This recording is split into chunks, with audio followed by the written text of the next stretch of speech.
সূরা ফজরের ২ নম্বর আয়াতের ব্যাখ্যা আব্দুল্লাহ ইবনে আব্বাস বলেন, জিলহজ মাসের মধ্যে প্রথম দশকটা আল্লাহর কাছে বেশি দামি। সহিহ বুখারীর 969 নম্বর হাদিসে আল্লাহ রসুল বলেন, জিলহজ মাসের প্রথম দশকটা আল্লাহর কাছে বেশি দামি।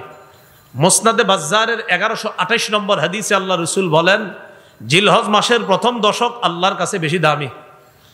ইবনে মাজার 3931 নম্বর হাদিসে আল্লাহ রসুল বলেন, জিলহজ মাসের 10 দিনের মধ্যে সবচাইতে জিলহজের 10 তারিখটা অনেক বেশি ফজিলতপূর্ণ। এই হলো জিলহজ মাসের ফজিলত। যাদেরকে আল্লাহ এই পরিমাণ সামর্থ্য দান করেছে যে তারা প্রয়োজনের অতিরিক্ত অর্থ সম্পদ দিয়ে কাবায় গিয়ে আবার দেশে ফিরে আসার সামর্থ্য রাখে, তাদের জন্য আল্লাহকে খুশি করার জন্য এদের উপর হজ করা ফরজ। হাদিসে কুদসির মধ্যে আল্লাহ পাক রব্বুল আলামিন বলেন, সহিহ ইবনে হিব্বান হাদিসের কিতাবে আসছে, আল্লাহ পাক রব্বুল আলামিন বলেন, ইন্না আবদান সাহহাহতু লাহু জিসমা ওয়া ওয়াসসা'তু আলাইহি ফিল মাঈশা তামজি আলাইহি খামসাতু আ'ওয়াম লা ইয়াফিদু ইলাইয়া লামাহরুম। আল্লাহ বলেন, আমি যাকে সুস্থ রাখলাম আর যাকে এই পরিমাণ সামর্থ্য দান করলাম যে আমার ঘর পর্যন্ত আসার সামর্থ্য আমি তাকে দিয়েছি, এইভাবে 5 বছর কেটে গেছে সে আমার ঘরে হজ করতে আসে না। কোনো বান্দার শরীর সুস্থ রাখলাম, তাকে আমি এই পরিমাণ সামর্থ্য দিছি যে সে হজ করতে পারতো, 5 বছর হয়ে গেছে সে হজ করে না। আল্লাহ বলেন, লামাহরুম, সে হতবাগা, সে কপাল পোড়া, সে বঞ্চিত। হজ ফরজ হয়েছে, আসে না, কয় বছর হয়ে গেছে? 5 বছর। যাবো যায় না, 5 বছর হয়েছে। আল্লাহ কয়, তাকে সামর্থ্য দিলাম, আমি তাকে সামর্থ্য দান করলাম। আল্লাহ তাআলা বলছেন, আমি তাকে সামর্থ্য দিলাম, সুস্থ রাখলাম, এরপরে আমার কাছে আসে না 5 বছর, সে বঞ্চিত, সে হতবাগা, সে কপাল পোড়া। যাদেরকে হজের সামর্থ্য আল্লাহ দিয়েছেন তারা যেন অতি দ্রুত হজ সম্পাদন করতে পারে, আল্লাহ তৌফিক দান করেন। মিনহা আরবাআতুন হুরুম, এই 12 মাসের মধ্যে 4টি মাস সম্মানিত। কোন 4 মাস সম্মানিত? সহিহ বুখারীর 4662 নম্বর হাদিস, রাসূলুল্লাহ সাল্লাল্লাহু আলাইহি ওয়াসাল্লাম বলেন, ইন্নাজ জামানা ক্বাদ ইসতাদারা কাহাইআতিহি ইয়াওমা খালাকাল্লাহুস সামাওয়াতি ওয়াল আরদ। আসমান জমিন যেদিন আল্লাহ সৃষ্টি করেছেন সেদিন থেকে সময় যেইভাবে চলে এসেছে ওইভাবে সময়ের অবস্থা আবার ফিরে এসেছে, সময় আগের অবস্থায় ফিরে এসেছে। এটার দ্বারা কি উদ্দেশ্য? আরবের মানুষরা নিজের মন মতো মাস নির্ধারণ করত, কম বেশি বানায়া নিজের মন মতো মাস নির্ধারণ করত। নবী ঘোষণা করলেন, তোমাদের মন মতো হবে না, আল্লাহ যেইভাবে সৃষ্টি করেছেন ওইভাবে সময়ের অবস্থা আবার ফিরে এসেছে। আসসানাতু ইসনা আশারা শাহরা, নবীজি বললেন 12 মাসে 1 বছর। মিনহা আরবাতুন হুরুম, এর মধ্যে 4টি সম্মানিত। সালাসুন মুতাওয়ালিয়াত, 4 মাসের মধ্যে 3টি ধারাবাহিক। 1 নাম্বার যুলকাদা, 2 নাম্বার যুলহিজ্জা, 3 নাম্বার আল মুহররম। 1 নম্বর হলো জিলকদ মাস, এরপর হলো জিলহজ মাস, তৃতীয় হলো মুহররম মাস। এই 3টা মাস দেখবেন ধারাবাহিক, জিলকদ, জিলহজ, মুহররম। চতুর্থ মাস কোনটা? ওয়া রজবু মুদর আল্লাযী বাইনা জুমাদা ওয়া শাবান। আরেকটা হলো রজব মাস, যে রজব মাস জুমাদাল আখিরা এবং শাবান মাস, এই 2 মাসের মাঝের মাস। জুমাদাল উখরা বা জুমাদাল আখিরা, এর পরের মাসের নাম হলো রজব, এর পরের মাসের নাম শাবান। তাহলে জুমাদাল আখিরা বা জুমাদাল উখরা আর শাবান, এই 2 মাসের মাঝের মাস হলো রজব মাস। আগের 3টা আর রজব মোট হইল কয়টা? 4টা। জিলকদ, জিলহজ, মুহররম, রজব, এই 4 মাস সম্মানিত। তাহলে কোরআনে বলছে আল্লাহ 4 মাস সম্মানিত, হাদিস থেকে জানলাম কোন 4 মাস সম্মানিত। এই 4 মাসের মধ্যে আবার কোন মাসটা বেশি সম্মানিত? এই 4 মাস তো জানলাম, জিলকদ, জিলহজ, মুহররম, রজব। এই 4 মাসের মধ্যে আবার বেশি সম্মানিত কোনটা? এটা আরেক হাদিস থেকে জানি, চলেন। ইবনে মাজাহ 3931 নম্বর হাদিস।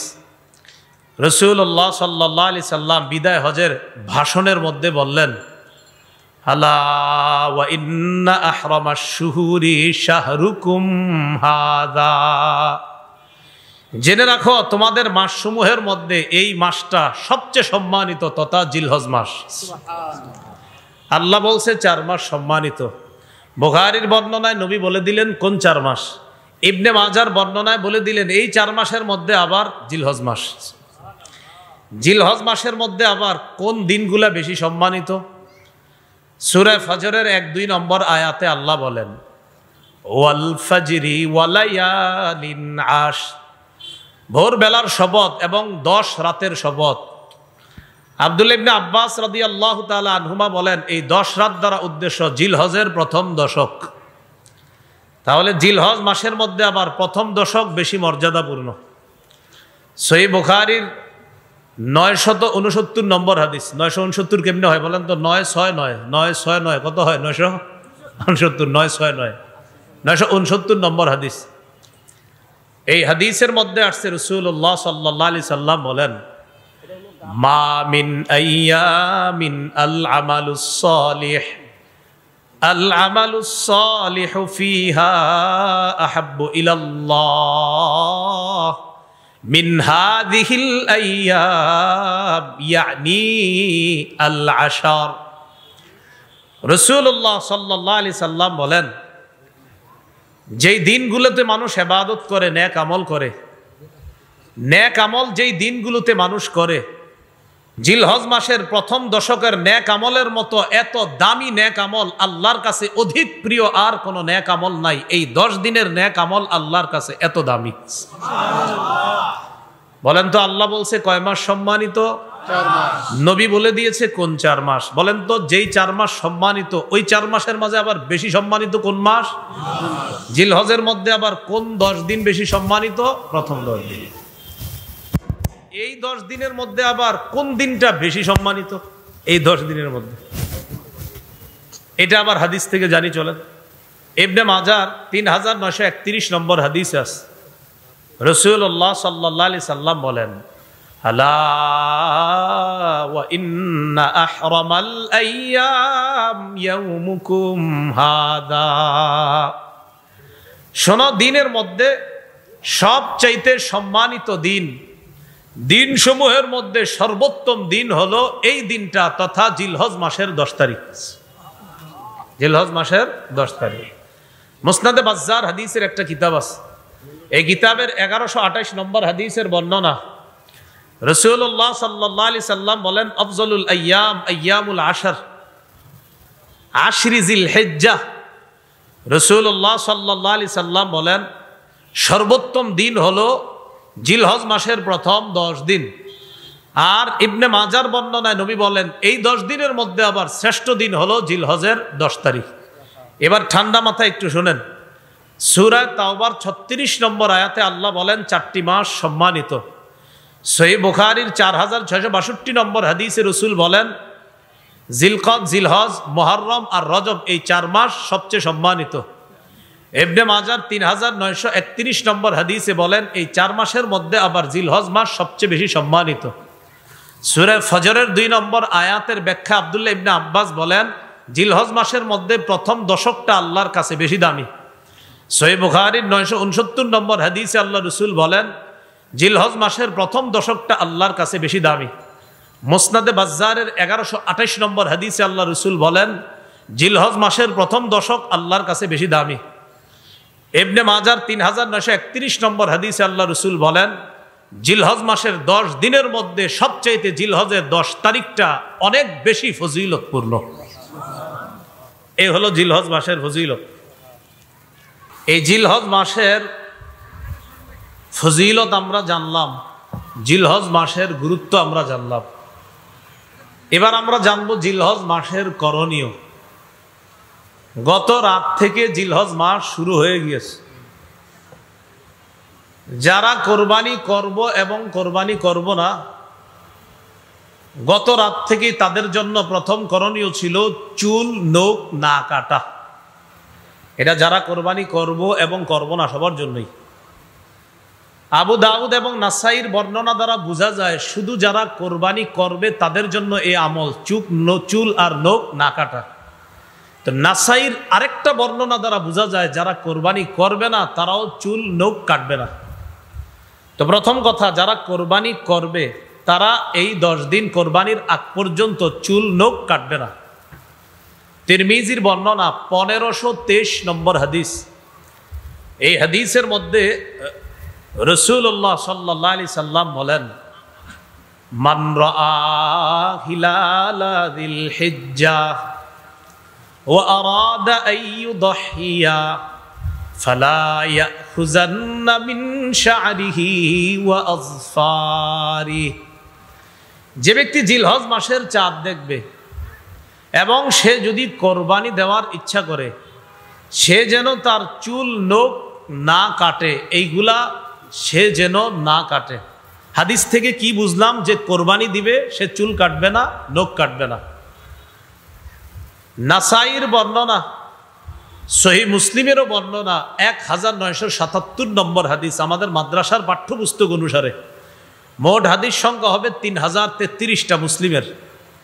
এই হাদিসে রাসূলুল্লাহ সাল্লাল্লাহু আলাইহি সাল্লাম বলেন, ইযা রাআইতুম হিলালা যিল হিজ্জাহ ওয়া আরাদা আহাদুকুম আন ইউদহিয়া ফালইউমসিক আন শা'রিহি ওয়া আযফারিহি।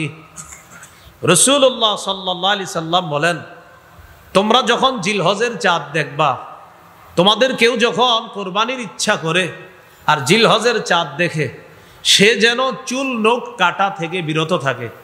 তিরমিজি আর মুসলিমের হাদিস থেকে বুঝলাম যারা কোরবানি দিবে তারা চুল কাটবে না, নখ কাটবে না। নাসাইর অন্য বর্ণনা দ্বারা বোঝা যায়, এক সাহাবী রাসূলুল্লাহ সাল্লাল্লাহু আলাইহি সাল্লামকে বললেন, হুজুর আমার তো এমন একটা প্রাণী আছে, এই প্রাণীর এই অবস্থা, আমারও কি কোরবানি দেওয়া লাগবে? তো নবীজি তার হালাত ছুঁই না বললেন, না না, তোমার কোরবানি দেওয়া লাগবে না।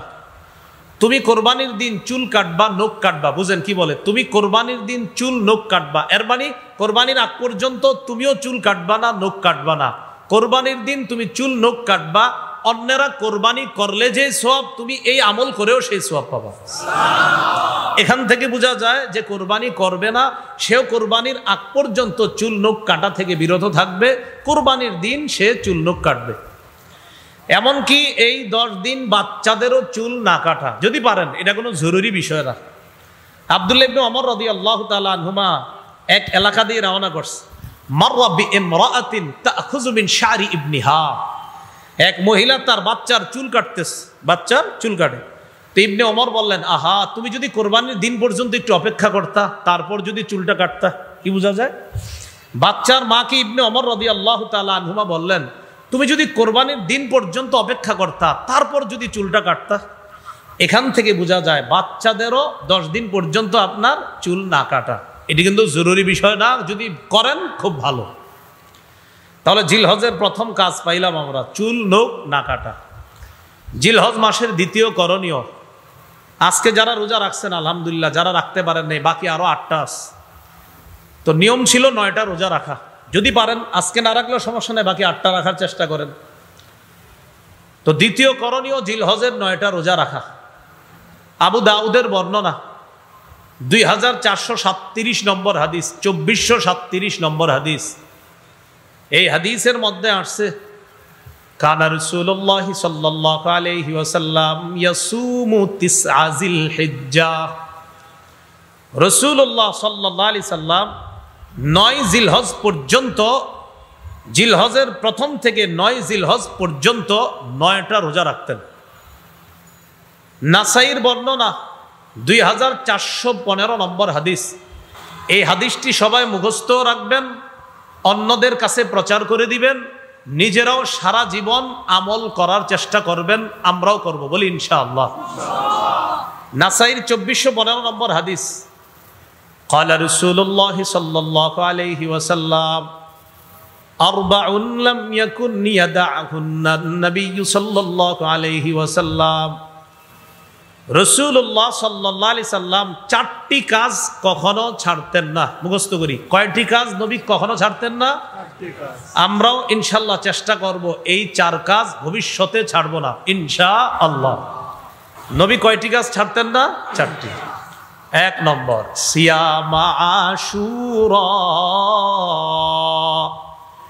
মুহররমের 10 তারিখের রোজা রাসূলুল্লাহ সাল্লাল্লাহু আলাইহি সাল্লাম কখনো ছাড়তেন না।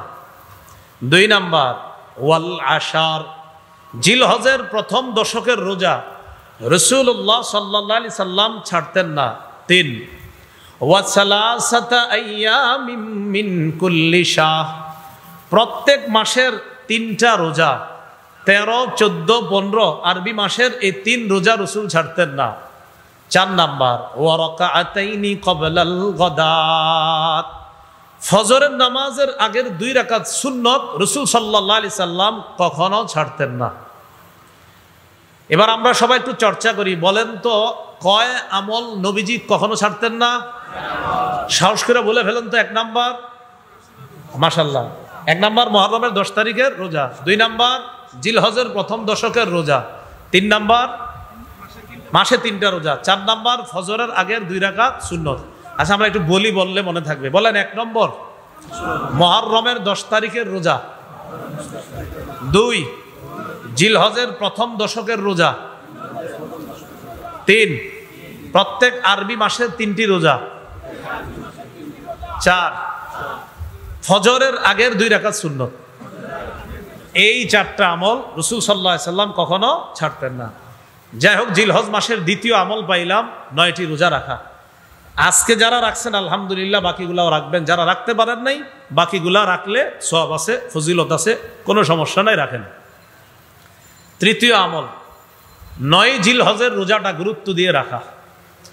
9 জিলহজের রোজা গুরুত্ব দিয়ে রাখা। সহিহ মুসলিমের বর্ণনা 1162 নম্বর হাদিস, মাদ্রাসা পাঠ্যপুস্তক অনুসারে, সিয়ামু ইয়াউমি আরাফাতা আহতাসিবু আলাল্লাহ আইয়ুকাফিরাস সানাতাল্লাতী ক্বাবলা ওয়াল্লাতী বা'দা। রাসূলুল্লাহ সাল্লাল্লাহু আলাইহি সাল্লাম বলেন, কেউ যদি আরাফার দিনের রোজা রাখে, তথা 9 জিলহজের রোজা। আরাফার দিনের রোজা এটা একটা পারিভাষিক নাম, মনে রাখবেন। আরাফার দিনের রোজা এটা একটা পরিভাষা, উদ্দেশ্য 9 জিলহজের রোজা। 9 জিলহজের রোজা যদি কেউ রাখে, রাসূলুল্লাহ সাল্লাল্লাহু আলাইহি সাল্লাম বলেন, আমি আশাবাদী তার আগের 1 বছর এবং পরের 1 বছর, মোট 2 বছরের গুনাহ মাফ। এই হলো জিলহজের তৃতীয় আমল। তাহলে তৃতীয় আমলটা করার সুযোগ কি শেষ না এখনো আছে? জিলহজের চতুর্থ আমল, জিলহজ মাসে বেশি বেশি তাসবিহ পড়া, জিকির করা। মুসনাদে আহমদের বর্ণনা, ক্বালা রাসূলুল্লাহ সাল্লাল্লাহু আলাইহি ওয়াসাল্লাম আকসিরু ফীহিন্না মিনাত তাকবীর ওয়াত তাহমীদি ওয়াত তাহলিল। রাসূলুল্লাহ সাল্লাল্লাহু আলাইহি সাল্লাম বলেন, জিলহজ মাসে বেশি বেশি আল্লাহু আকবার বলবা, বেশি বেশি সুবহানাল্লাহ পড়বা, বেশি বেশি লা ইলাহা ইল্লাল্লাহ পড়বা, বেশি বেশি আলহামদুলিল্লাহ পড়বা। উদ্দেশ্য হলো জিলহজ মাসে বেশি বেশি জিকির করা। জিকির করার জন্য অজুও করার প্রয়োজন নাই। চলতেছেন, ফিরতেছেন, দাঁড়িয়ে বসে শুয়ে জিকির করতে পারবেন। সূরা আলী ইমরানের 191 নম্বর আয়াতে আল্লাহ বলেন, জ্ঞানী হলো তারা আল্লাযীনা ইয়াযকুরুনাল্লাহা কিয়ামা ওয়া কুউদান ওয়া আলা জুনুবিহিম। আল্লাহ বলেন, জ্ঞানী তারা যারা দাঁড়িয়ে আল্লাহকে স্মরণ করে, আল্লাহর জিকির করে, ওয়া কুউদা যারা বসে আল্লাহকে স্মরণ করে, ওয়া আলা জুনুবিহিম যারা শুয়ে শুয়ে আল্লাহকে স্মরণ করে, জিকির করে। তাহলে জিলহজ মাস ছাড়াও জিকির করব। বাকি জিলহজ মাসে খুব বেশি পরিমাণে জিকির করার চেষ্টা করব, আল্লাহ তৌফিক দান করেন। জিলহজ মাসের 5 নম্বর আমল, 9 জিলহজ ফজর নামাজ থেকে নিয়ে 13ই জিলহজ আসর পর্যন্ত মোট 23 ওয়াক্ত নামাজের পরে পড়ি একবার মহব্বতে, আল্লাহু আকবার, আল্লাহু আকবার, লা ইলাহা ইল্লাল্লাহু ওয়াল্লাহু আকবার।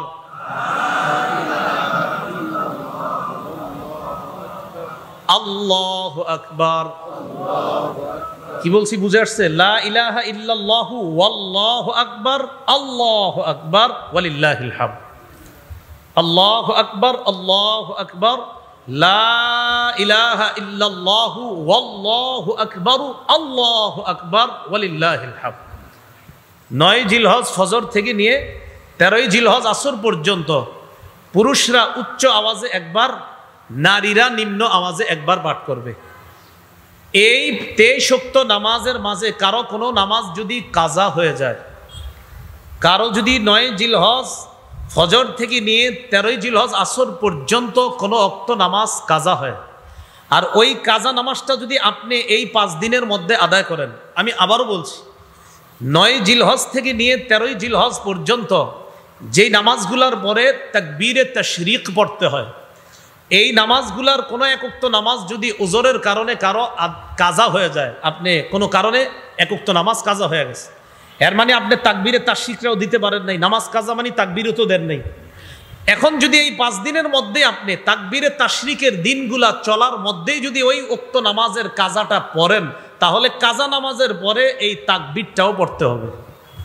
আল্লাহ জানে বুঝছেন নি সবাই? আমি আশাবাদী বুঝছেন। এরপরে দৃষ্টান্ত দিই, 9 জিলহজ থেকে 13 জিলহজ পর্যন্ত কথার কথা কারো জোহরের নামাজ কাজা হয়ে গেছে একদিন, এই জোহরের কাজা নামাজটা যদি সে এই 13 জিলহজের আগেই আদায় করে, তাহলে তার এই নামাজের পরে ওই যে তাকবীরে তাশরিকটা ছুটে গেছিল, এটাও তার আদায় করতে হবে। এবার বুঝে আসছে না সবার? এই হলো আপনার পঞ্চম আমল জিলহজ মাস। জিলহজ মাসের 6 নম্বর আমল কোরবানির দিন কোরবানি করা, তথা 10ই জিলহজ কোরবানি করা। 10ই জিলহজ নফল এবাদতের মধ্যে তথা ফরজ এবাদতের পরে, ফরজ এই জায়গায় নফল মানে উদ্দেশ্য আবার কোরবানি নফল এমন না, ফরজ এবাদতের পরে 10ই জিলহজ রক্ত প্রবাহিত করা আল্লাহর কাছে সবচাইতে শ্রেষ্ঠ এবাদত। আল্লাহর জন্য রক্ত প্রবাহিত করা তথা কোরবানি দেওয়া, এই হলো আপনার 6 নম্বর আমল জিলহজ মাস। জিলহজ মাসের 7 নম্বর আমল সবচাইতে গুরুত্বপূর্ণ আমল, সেটা হলো যাদেরকে আল্লাহ সামর্থ্য দিয়েছে তারা হজ করা। সূরা আলী ইমরানের 97 নম্বর আয়াতে আল্লাহ পাক রব্বুল আলামিন বলেন, ওয়ালিল্লাহি আলান নাসি হিজ্জুল বাইতি মান ইসতাতা ইলাইহি সাবিলা। যারা কাবা পর্যন্ত পৌঁছার সামর্থ্য রাখে, যাদেরকে আল্লাহ এই পরিমাণ সামর্থ্য দান করেছে যে তারা প্রয়োজনের অতিরিক্ত অর্থ সম্পদ দিয়ে কাবায় গিয়ে আবার দেশে ফিরে আসার সামর্থ্য রাখে, তাদের জন্য আল্লাহকে খুশি করার জন্য এদের উপর হজ করা ফরজ।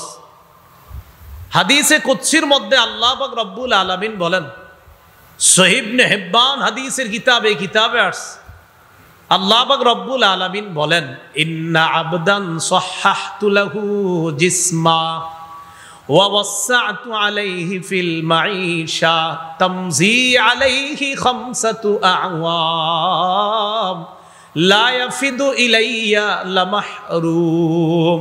আল্লাহ বলেন, আমি যাকে সুস্থ রাখলাম আর যাকে এই পরিমাণ সামর্থ্য দান করলাম যে আমার ঘর পর্যন্ত আসার সামর্থ্য আমি তাকে দিয়েছি, এইভাবে 5 বছর কেটে গেছে সে আমার ঘরে হজ করতে আসে না।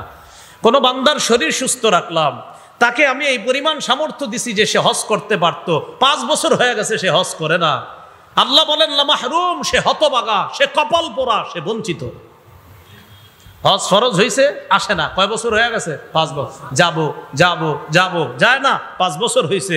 আল্লাহ কয় তাকে সামর্থ্য দিলাম, আমি তাকে সামর্থ্য দান করলাম।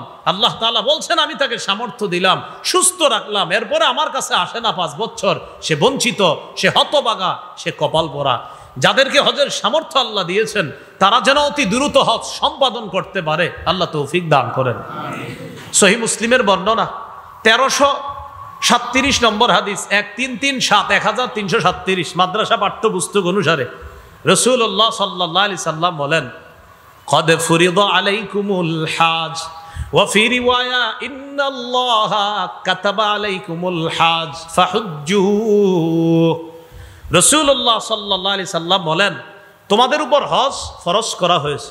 অন্য বর্ণনায় নবী বলেন, আল্লাহ তোমাদের উপর হজ ফরজ করেছেন। ফাহুজ্জু, তোমরা হজ করো। ফাকালা রাজুলুন আকুল্লা আমিন ইয়া রাসূলুল্লাহ, এক ব্যক্তি রাসূলুল্লাহ সাল্লাল্লাহু আলাইহি সাল্লামের কাছে জানতে চাইলেন, হে আল্লাহর হাবিব, হজ কি প্রতি বছর ফরজ?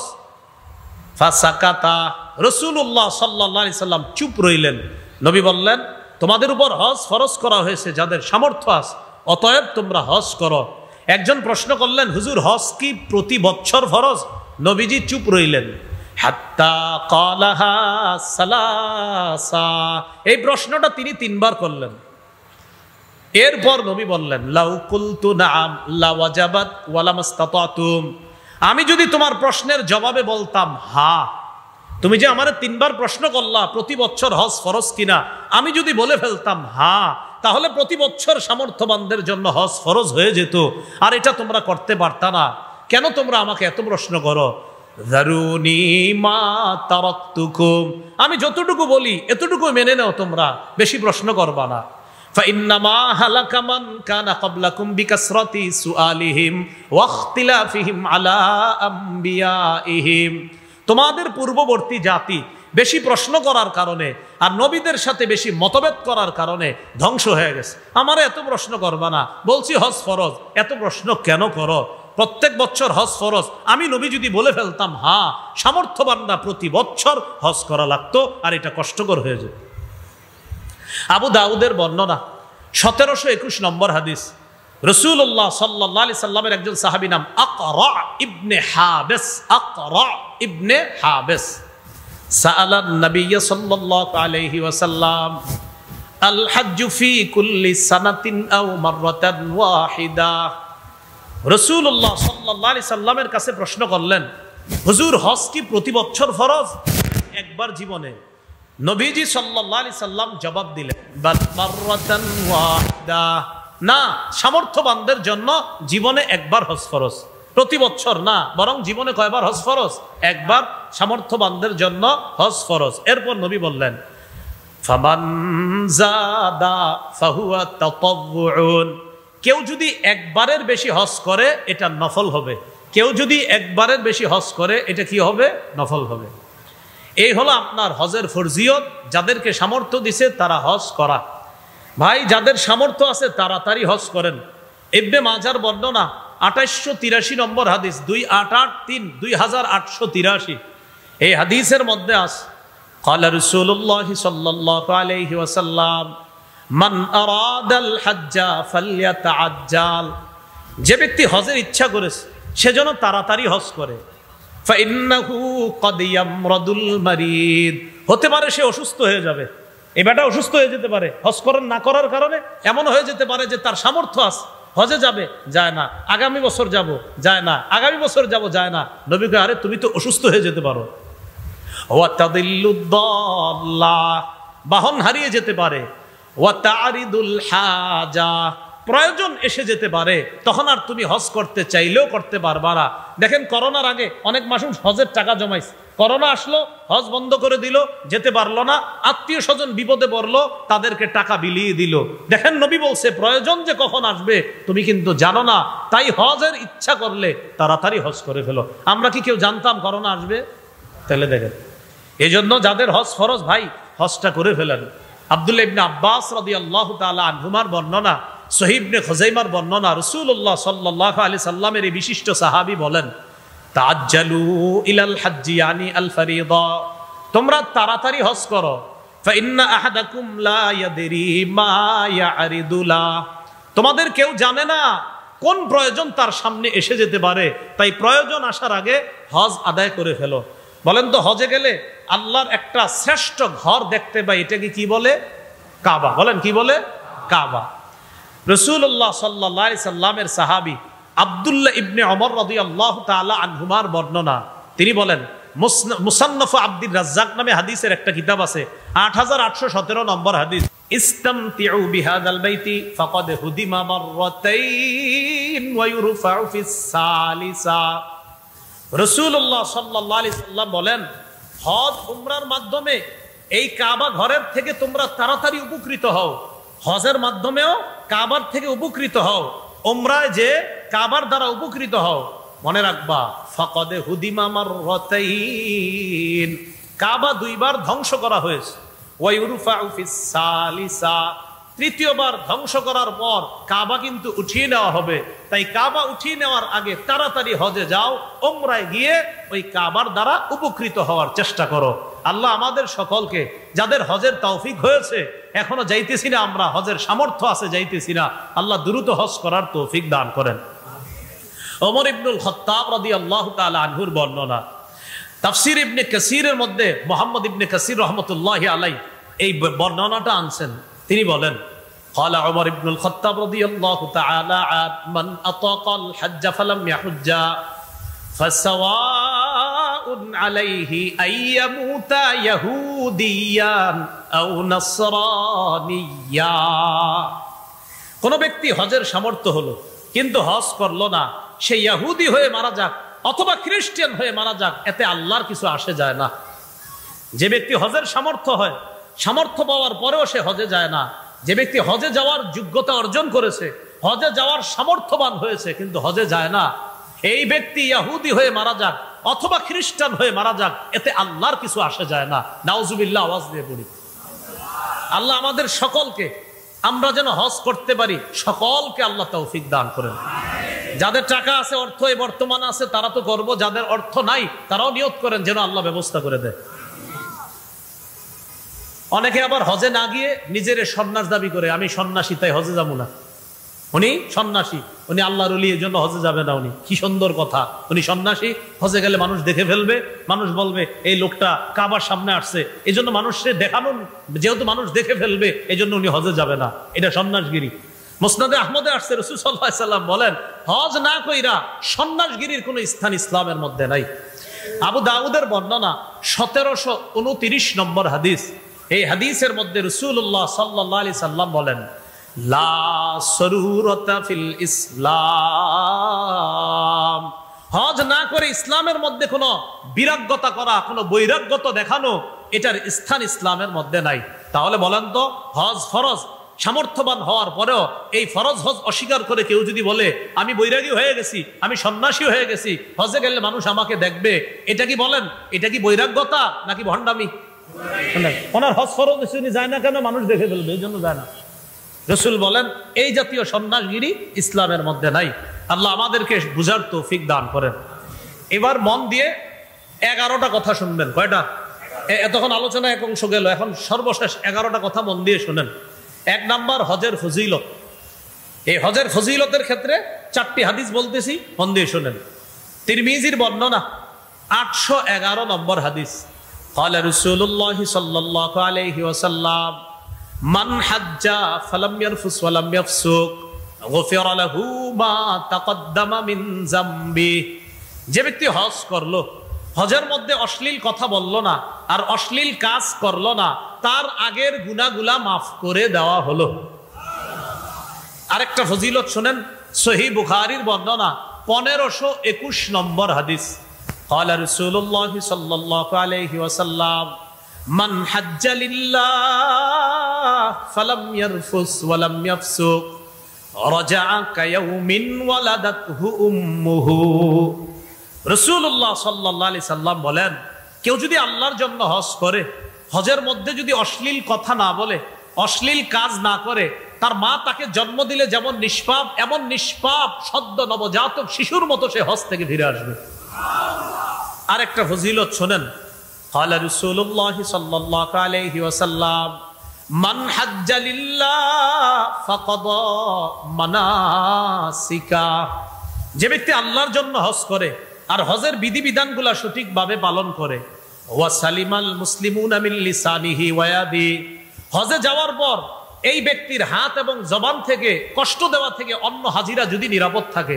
আপনি হজে গেলেন, আমি হজে গেলাম, যাওয়ার পর আমার জবানের কষ্ট দেওয়া আর আমার হাতের কষ্ট দেওয়া থেকে অন্য মুসলমান, অন্য হাজি যদি নিরাপদ থাকে, গফিরা লাহু মা তাকদ্দামা মিন যামবি, নবী বলেন তার আগের গুনাহগুলা মাফ। এই জন্য তো হজরে আসওয়াদ চুমা দেওয়ার সময় যারা যাবেন ভবিষ্যতে ইনশাআল্লাহ কাউরে ধাক্কা দিবেন না দুই হাত দিয়ে এইভাবে। মুসলমানদের কষ্ট দিয়ে হজরে আসওয়াদ চুমা দেওয়ার কোনো দরকার নাই। যদি পারেন আস্তে ধীরে ধীরস্থির ভাবে গিয়ে চুমা দিবেন। তো আরেক মুসলমানকে ধাক্কা মেরে আপনি ফেলে দিয়ে হজরে আসওয়াদকে চুম্বন করবেন, এই বিধান আর এই অধিকার ইসলাম আপনাকে দেয় নাই। মুসলমানকে কষ্ট দেওয়া যাবে না। হ্যাঁ, আপনি আস্তে ধীরে গিয়ে হজরে আসওয়াদকে চুমা দেন, অথবা আপনি চান্স খুঁজতে থাকেন, কয়েকবার চক্কর দিতে থাকেন। কারণ আপনি তওয়াফ করলেই দেখবেন প্রথমে দূরে আছেন, দ্বিতীয় তওয়াফে দেখবেন আরেকটু কাছে আসতে পারবেন। এরকম তওয়াফে বারবার যাইতে যাইতে দেখবেন কাছাকাছি হয়ে যাবেন, ইনশাল্লাহ সুযোগ পেয়ে যাবেন। বুঝাইতে চাইলাম, পাথর চুমা দিতে গিয়ে আপনার হাত আপনার জবান দিয়ে অন্য কোনো মুসলমান যেন কষ্ট না পায়। চুমা তো অবশ্যই দেওয়ার চেষ্টা করবেন, কিন্তু মুসলমানকে অবশ্যই কষ্ট দিবেন না। দুইটা কথা বলছি, অবশ্যই চুমা দেওয়ার চেষ্টা করবেন পাথর, আবার অবশ্যই মুসলমানকে কষ্ট না দেওয়ার চেষ্টা করবেন। কথা বুঝে আসে নাই? এটাও করা যাবে না, আবার এটা করতে হবে। পাথরেও চুমা দিব ইনশাল্লাহ, আবার মুসলমানকে কষ্ট দেওয়া যাবে না। এই গেল আপনার হজের আরেকটা ফজিলত বলি। মুসলিম শরীফের বর্ণনা 121 নম্বর হাদিস, একদম শুরু দিকে আছে। নবীর সাহাবী আমর ইবনুল আস রাদিয়াল্লাহু তাআলা মারা যাবে অবস্থা, মনটা খারাপ, মুমূর্ষ অবস্থায় সাহাবীরা তার পাশে। তখন তাকে সান্ত্বনা দিয়ে সাহাবায়ে কেরাম বললেন, আমা আলিমতা ইয়া আমরু আন্নাল ইসলাম ইয়াহদিমু মা কানা ক্বাবলা। আমার এত চিন্তা করো কেন? তুমি কি জানো না ইসলাম তার আগের গুনাহগুলা ধুয়ে মুছে মিটিয়ে দেয়, ধ্বংস করে দেয়। আরে তুমি তো মুসলমান হয়েছো, তুমি তো ইসলাম গ্রহণ করেছো, এর মানে ইসলাম গ্রহণ করাটাই তোমার আগের গুনাহ মাফের জন্য যথেষ্ট হয়ে গেছে। আমা আলিমতা আন্নাল ইসলাম ইয়াহদিমু মা কানা ক্বাবলা ওয়া আন্নাল হিজরাতা তাহদিমু মা কানা ক্বাবলাহা। হিজরত করলে হিজরত আগের গুনাহগুলা ধ্বংস করে দেয়, ধুয়ে মুছে সাফ করে দেয়। ওয়া আন্নাল হাজ্জা ইয়াহদিমু মা কানা ক্বাবলা। হজ করলে হজ তার আগের গুনাহগুলা ধ্বংস করে দেয়, ধুয়ে মুছে সাফ করে দেয়। কয়টা কথা জানি বলবো? 11টা। 11টার মধ্যে এই প্রথম কথা গেল হজের ফজিলত। এবার দ্বিতীয় কথা, হজ্জে মাবরুরের ফজিলত। এতক্ষণ বলছি হজের ফজিলত, এখন জানবো হজ্জে মাবরুরের ফজিলত। আল্লাহর কাছে সবাই দোয়া করবেন, আত্মীয় স্বজন যারা হজে গেছে, আল্লাহ আমার ওই আত্মীয়কে আপনি হজ্জে মাবরুর নসিব করবেন, এই দোয়া করবেন। হজ্জে মাবরুরের ফজিলত শোনেন, সহিহ বুখারী 1773 নম্বর হাদিস। قال رسول الله صلى الله عليه وسلم العمرة إلى العمرة كفارة لما بينهما। এক উমরা আর আরেক উমরা, দুই উমরার মাঝে যে গুনাহগুলা হয়, পরবর্তী উমরা আগের গুনার জন্য কাফারা হয়ে যায়। ওয়াল হজ্জুল মাবরুর লাইসা লাহু জাযাউন ইল্লাল জান্নাহ। নবীজি বলেন হজ্জে মাবরুরের প্রতিদান একমাত্র আল্লাহর জান্নাত। হজ্জে মাবরুরের প্রতিদান আল্লাহর জান্নাত। আরেকটা ফজিলত শুনেন হজ্জে মাবরুরের, তিরমিজির বর্ণনা 810 নম্বর হাদিস। قال رسول الله صلى الله عليه وسلم تابعوا بين الحج والعمرة فإنهما ينفيان الفقر والذنوب كما ينفي الكير خبث الحديد والذهب والفضة। রাসূলুল্লাহ সাল্লাল্লাহু আলাইহি সাল্লাম বলেন, কামারের হাপর, লোহা, স্বর্ণ আর রূপার জং ময়লা যেমন দূর করে দেয়, হজ আর উমরা দারিদ্রতা এবং গুনাহকে এইভাবে দূর করে দেয়, ধুয়ে মুছে সাফ করে দেয়। হজে গেলে টাকা খরচ হয় না? হয় না? হজে গেলে টাকা খরচ হয় কিনা?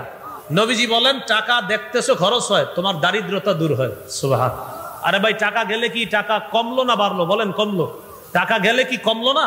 আমার যে এই যে 7 লাখ টাকা হজে যাবে, এটা কি বাড়লো না কমলো? নবীজি কয় তোমার দারিদ্রতা দূর হইছে। হজ করলে দারিদ্রতা দূর হবে, গুনাহ দূর হবে। যেমন কামারের হাপর, লোহার ময়লা জং, স্বর্ণ রূপার ময়লা জং দূর করে দেয়, হজ করলে দারিদ্রতা এবং গুনাহগুলাকে এইভাবে ধুয়ে মুছে সাফ করে দেয়। এরপরে শেষে নবী বলেন, ওয়ালাইসা লিল হাজ্জাতিল মাবরুরাতি সাওয়াবুন ইল্লাল জান্নাহ। হজ্জে মাবরুরের প্রতিদান সওয়াব একমাত্র আল্লাহর জান্নাত। হজ্জে মাবরুর যদি আল্লাহ কাউকে নসিব করে, তার সওয়াব, তার প্রতিদান, সেটা মরার পরেই আল্লাহর জান্নাতের মেহমান হয়ে যায়। হজ্জে মাবরুর কি জিনিস? সাহাবীরা প্রশ্ন করছে, ওয়া মা বিরুহু ইয়া রাসূলুল্লাহ। হুজুর, হজের মধ্যে মাবরুর জিনিসটা কি? বীর জিনিসটা কি? সদাচার কি? নবীজি বললেন, ইতআমুত তাআম ওয়া তিবুল কালাম। হজের মধ্যে অন্য হাজি সাহেবকে খাওয়ানো আর উত্তম কথা বলা, ওই হজটা আশা করা যায় হজ্জে মাবরুর হিসাবে কবুল হবে। হজে গিয়ে হাজি সাহেবরে খাওয়াবেন আর সুন্দর কথা বলবেন, তো আশা করা যায় এই হজ্জে মাবরুর হিসাবে আল্লাহ কবুল করবেন। এই গেল 2 নম্বর কথা। 3 নম্বর কথা, হজ্জে মাবরুর হলো সবচাইতে শ্রেষ্ঠ আমল। হজ্জে মাবরুর সবচাইতে শ্রেষ্ঠ আমল। সহিহ বুখারীর বর্ণনা 26 নম্বর হাদিস। সুইলা রাসূলুল্লাহ সাল্লাল্লাহু আলাইহি ওয়াসাল্লাম আইয়ুল আমালি আফযালু ইয়া রাসূলুল্লাহ। রাসূলুল্লাহ সাল্লাল্লাহু আলাইহি সাল্লামকে প্রশ্ন করা হলো, কোন আমল সবচাইতে শ্রেষ্ঠ? নবীজি বললেন, ঈমানুন বিল্লাহি ওয়া রাসূলিহি, আল্লাহর প্রতি ঈমান আনা, রাসূলের প্রতি ঈমান আনা সবচাইতে শ্রেষ্ঠ আমল। কিলা সুম্মা মাযা, এরপর কোনটা? নবীজি বললেন, আল জিহাদু ফি সাবিলিল্লাহ, এরপর শ্রেষ্ঠ আমল হলো আল্লাহর রাস্তায় জিহাদ করা। কিলা সুম্মা মাযা, এরপর শ্রেষ্ঠ আমল কোনটা? নবীজি বললেন, হাজ্জুন মাবরুর, হজ্জে মাবরুর যদি আল্লাহ কাউকে নসিব করে, এটা হলো এরপর সবচাইতে শ্রেষ্ঠ আমল, সবচাইতে শ্রেষ্ঠ ইবাদত। তাহলে হজ্জে মাবরুর এটা একটা শ্রেষ্ঠ ইবাদত। অন্য হাদিসের মধ্যে আসছে, নবীজি বলেন, হাজ্জাতুন বাররাতুন তাফজুলু সাইরাল আমাল কামা বাইনা মাতলিইশ শামসি ইলা মাগরিবিহা, সূর্যের উদয়স্থল অস্তস্থল তথা পূর্ব পশ্চিমের দূরত্ব যতটা, হজ্জে মাবরুরের ফজিলত অন্য আমলের তুলনায় আল্লাহর কাছে এই পরিমাণ দূরত্ব। হজ্জে মাবরুর, আল্লাহ আমাদের সকলকে হজ্জে মাবরুর যেন করতে পারি তৌফিক দান করেন। 4 নাম্বার, বলেন আমার সাথে, মহিলাদের বলেন, শ্রেষ্ঠ জিহাদ হজ্জে মাবরুর। আবার মহিলাদের শ্রেষ্ঠ জিহাদ হজ্জে মাবরুর। সহিহ বুখারীর বর্ণনা 1520 নম্বর হাদিস। আম্মাজান আয়েশা সিদ্দিকা রাদিয়াল্লাহু তাআলা আনহা রাসূলুল্লাহ সাল্লাল্লাহু আলাইহি সাল্লামকে জিজ্ঞাসা করলেন, নারাল জিহাদা আফজালাল আমাল আফালা নুজাহিদু ইয়া রাসূলুল্লাহ। হুজুর, আমরা তো জিহাদকে শ্রেষ্ঠ ইবাদত মনে করি, আমরা কি জিহাদ করব না? রাসূলুল্লাহ সাল্লাল্লাহু আলাইহি সাল্লাম বললেন, লা, না, তোমরা জিহাদ করবা না। নবীজি বললেন, তোমরা জিহাদ করবা না, নারীরা জিহাদ করবা না। ওয়ালাকিন্না আফজালাল জিহাদ আল হাজ্জু ওয়াল উমরা, তোমরা নারীরা যারা, তোমাদের শ্রেষ্ঠ জিহাদ হলো হজ করা, উমরা করা। হজ্জুন মাবরুর, হজ্জে মাবরুর যদি তোমাদের নারীদেরকে আল্লাহ নসিব করে, এই হজ্জে মাবরুর করাটাই তোমাদের জন্য শ্রেষ্ঠ জিহাদ। তাহলে নারীদের জন্য শ্রেষ্ঠ জিহাদ কি করা? হজ্জে মাবরুর। ক্বালা রাসূলুল্লাহ সাল্লাল্লাহু আলাইহি ওয়াসাল্লাম, জিহাদুল কাবীরি ওয়াদ দাঈফি ওয়াল মারআতি আল হজ্জ ওয়াল উমরা। রাসূলুল্লাহ সাল্লাল্লাহু আলাইহি সাল্লাম বলেন, বুড়া মানুষের জিহাদ, দুর্বলের জিহাদ, নারীর জিহাদ হলো হজ করা, উমরা করা। বৃদ্ধ মানুষের জিহাদ হজ করা, উমরা করা। দুর্বলের জিহাদ হজ করা, উমরা করা। ছোট মানুষের, আপনার বৃদ্ধের জিহাদ, নারীর জিহাদ হলো হজ করা, উমরা করা। এবার একটা মজার হাদিস বলি আপনাদেরকে। এক ব্যক্তি রাসূলুল্লাহ সাল্লাল্লাহু আলাইহি সাল্লামের কাছে আসছে, আসার পরে বলে, ইন্নী জাবানুন ওয়া ইন্নী দাঈফুন। হুজুর, আমি ভীরু, আমি দুর্বল, আমি তো জিহাদ করতে পারি না। হুজুর, এমন জিহাদ আসেনি যে জিহাদ, আমি দুর্বল মানুষ কিন্তু আমি তো জিহাদে যাইতে ভয় পাই, আমার আসলেই দুর্বলতা, আমি কি করবো হুজুর? নবীজি বললেন, তোমার জন্য একটা জিহাদ আছে। সুবহানাল্লাহ। হালুম্মা ইলাল জিহাদিলা শাওকাতা ফি, আসো তুমি এমন জিহাদের দিকে যে জিহাদে কোনো অস্ত্র শস্ত্রের প্রয়োজন হয় না, শত্রুর প্রয়োজন হয় না। এটা হলো আল হাজ্জু, হজ করা। তুমি হজ করলেই জিহাদের সওয়াব পাইবে। ওই উনি দুর্বল ছিলেন, তো নবী বুঝাইলেন, তোমার মতো দুর্বল যারা, তোমাদের জিহাদ হলো হজ করা। এইগুলো আজকের আমার শেষ দিকের যে 11টা কথা বলবো, এর 4 নাম্বার কথা, নারীদের জিহাদ, দুর্বলের জিহাদ এবং বৃদ্ধ মানুষের জিহাদ, হজ করা, উমরা করা। আল্লাহ আমাদের সকলকে কথাগুলা বুঝার তৌফিক দান করেন। যাদের বৃদ্ধ বাবা আছে, দেখেন না, যদি শক্তি সামর্থ্য থাকে হজ করাইতে পারেন কিনা, আল্লাহ তৌফিক দান করেন। 5 নাম্বার কথা একটু বলেন আমার সাথে, হাজি সাহেব, উমরা আদায়কারীগণ, তাদের দোয়া আল্লাহ কবুল করেন। ইবনে মাজার বর্ণনা 2892, 2893 এই 2 হাদিসের মধ্যে আছে, ক্বালা রাসূলুল্লাহ সাল্লাল্লাহু আলাইহি ওয়াসাল্লাম, আল হুজ্জাজ হাজ ওয়াল উম্মার ওয়াফদুল্লাহ। আরেক বর্ণনায় আল গাজী ওয়াল হাজ ওয়াল মুতামির ওয়াফদুল্লাহ। আরেক বর্ণনায় ওয়াফদুল্লাহি সালাসা আল গাজী ওয়াল হাজ ওয়াল মুতামির। রাসূলুল্লাহ সাল্লাল্লাহু আলাইহি সাল্লাম বলেন, তিন ব্যক্তি আল্লাহর প্রতিনিধি। বলেন কয় ব্যক্তি আল্লাহর প্রতিনিধি? আবার কয় ব্যক্তি আল্লাহর প্রতিনিধি? বলেন, এক মুজাহিদ, দুই হাজী সাহেব, তিন উমরা আদায়কারী। নবীজি বলেন ইনিস্তাগফারুহু গফারা লাহুম, তারা আল্লাহর কাছে ক্ষমা চাইলেই আল্লাহ মাফ করে দেয়। পরের বর্ণনায় নবী বলেন দাআহুম ফাআজাবু। দেখেন কি বলে, আল্লাহ তাদেরকে ডেকেছে, তারা সাড়া দিয়েছে। সাআলুহু ফাআতাহুম, তারা আল্লাহর কাছে চেয়েছে, আল্লাহ তাদেরকে দিয়েছে। এবার দেখেন, আল্লাহ ডেকেছে, তারা গিয়েছে, তারা চেয়েছে, আল্লাহ দিয়েছে। আবার বলি আমি, দাআহুম ফাআজাবুহু সাআলুহু ফাআতাহুম। আল্লাহ হাজী সাহেবদেরকে ডেকেছে, তারা আল্লাহর ডাকে সাড়া দিয়েছে। এবার তারা আল্লাহর কাছে চেয়েছে, আল্লাহ তাদেরকে দিয়েছে। তাহলে আবার সুন্দর মতো বলি, দেখেন, আল্লাহ তাদেরকে ডেকেছে, দিয়েছে, এবার তারা ডেকেছে, আল্লাহ সাড়া দিয়েছে। হাজী সাহেব তো হাজী সাহেব উমরা আদায়কারীগণ আল্লাহর কাছে দোয়া করে, যা বলে তাই দিয়ে দেয়। 6 নাম্বার, হাজী সাহেবরও আল্লাহ মাফ করে দেয়। হাজী সাহেব আমাদের জন্য যদি আল্লাহর কাছে বলে আল্লাহ তাদেরকেও আপনি মাফ করেন, তো আল্লাহ তাদেরকেও মাফ করে দেন। قال رسول الله صلى الله عليه وسلم يغفر الله للحاج ولمن استغفر له الحاج। রাসূলুল্লাহ সাল্লাল্লাহু আলাইহি সাল্লাম বলেন, আল্লাহ পাক রব্বুল আলামিন হাজী সাহেবকে মাফ করে, হাজী যার জন্য ক্ষমা চায় আল্লাহ তাকেও মাফ করে দেয়। তাহলে আমরা যারা হজে গিয়েছে তাদেরকে ফোন করে এই কথা বলা যে আমার জন্য আপনি আল্লাহর কাছে দোয়া করবেন, কারণ হাজী যার জন্য দোয়া করবে আল্লাহ তাকেও মাফ করে দিবে। এগুলো 6 নম্বর কথা। 7, হজে গেলে কষ্ট হয়, হজে গেলে খরচ হয়। হজে গেলে কষ্ট হয়, হজে গেলে খরচও হয়। আম্মাজান আয়েশা সিদ্দিকা রাদিয়াল্লাহু তাআলা আনহা বর্ণনা, তাকে রাসূলুল্লাহ সাল্লাল্লাহু আলাইহি সাল্লাম বলেন, ইন্না লাকি মিনাল আজরি আলা কদরি নাসাবিকি ওয়া নাফাকাতিক। আয়েশা, হজে আসার পর যেই পরিমাণ কষ্ট আর খরচ হয়, এই কষ্ট আর খরচের প্রতিটা কষ্ট আর খরচের বিনিময় আল্লাহর পক্ষ থেকে তুমি পেয়ে যাইবা। মুসনাদে আহমদের 23,000 হাদিস, হাদিস নাম্বার কত? 23,000, অর্থাৎ 23,000 মানে হাদিস নাম্বারটাই 23,000 নাম্বার হাদিস। এই হাদিসে আসছে রাসূলুল্লাহ সাল্লাল্লাহু আলাইহি সাল্লাম বলেন, আন নাফাকাতু ফিল হজ কান নাফাকাতি ফি সাবিলিল্লাহ। হজের মধ্যে খরচ করা জিহাদের ময়দানে খরচ করার মতো। কেমন? কয় বিসাবি'i মিআতিন, 700 গুণ পর্যন্ত আল্লাহ বাড়ায়া দেয়। কয়শো গুণ পর্যন্ত আল্লাহ বাড়ায়া দেয়? 700 গুণ পর্যন্ত। এজন্য হজে গিয়ে খরচ করলে এটা লস নাই, লাভ। 8 নাম্বার কথা, হজে যাওয়ার সময় যদি কেউ মারা যায়, কিয়ামত পর্যন্ত তার আমলনামায় হাজী সাহেবের সওয়াব লেখা হবে। قال رسول الله صلى الله عليه وسلم من خرج حاجا فمات كتب له اجر الحاج الى يوم القيامه। যে ব্যক্তি হজের উদ্দেশ্যে বের হয় আর যদি সে মারা যায়, কিয়ামত পর্যন্ত তার আমলনামায় হাজী সাহেবের সওয়াব লিপিবদ্ধ করা হবে। ওয়ামান খারাজা মু'তামিরান ফামাতা কুতিবা লাহু আজরুল মু'তামিরি ইলা ইয়াউমিল কিয়ামা। যে ব্যক্তি উমরার উদ্দেশ্যে বের হয়, সে যদি মারা যায়, কিয়ামত পর্যন্ত তার আমলনামায় উমরা আদায়কারীর সওয়াব তার আমলনামায়ও লিপিবদ্ধ চলতে থাকবে কিয়ামত পর্যন্ত। ওয়ামান খারাজা গাজিয়ান ফামাতা কুতিবা লাহু আজরুল গাজি ইলা ইয়াউমিল কিয়ামা।